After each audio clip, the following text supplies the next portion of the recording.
নমস্কার, আমি দিয়া। আজকে তোমাদের সামনে নিয়ে চলে আসলাম দোকানের মতন টক ঝাল আলু কাবলি বানানোর রেসিপি। তাহলে চলো বেশি কথা না বলে শুরু করা যাক। প্রথমে একটা সসপ্যানে জল গরম করতে দিলাম, তার মধ্যে 1 চামচ লবণ দিয়ে দিলাম যাতে আলু আর মটরটা তাড়াতাড়ি ভালোভাবে সেদ্ধ হয়ে যায়।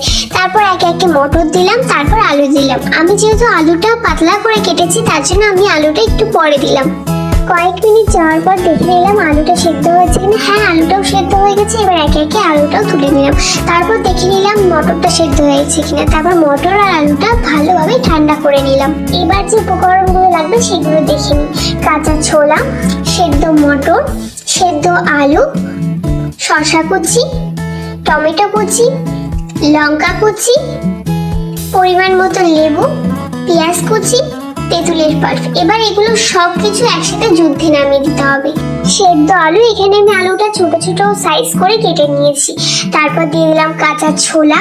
ছোলাটা কিন্তু যদি কয়েল বের করা থাকে তাহলে কিন্তু একদম দোকানের মতন লাগবে। তারপর দিলাম, এবার দিয়ে দেবো পেঁয়াজ কুচি, টমেটো কুচি, শসা কুচি, লঙ্কা কুচি। লঙ্কাটা কিন্তু একদম তোমরা তোমাদের পরিমাণ মতন দেবে, তোমরা যে যেরকম ঝাল খাও সেই হিসাবে দেবে। এবার দিয়ে দেবো তেঁতুলের পাল্প। এবার একে একে সব মশলাগুলো দিয়ে দেবো। এবার দিলাম 2 চামচ ভাজা মশলা, 1 চামচ বিট নুন, পরিমাণ মতন সাদা নুন দিয়ে ভালো করে মিক্স করে নিতে হবে। আমার বলতে বলতে কিরকম জিভে জল চলে আসছে।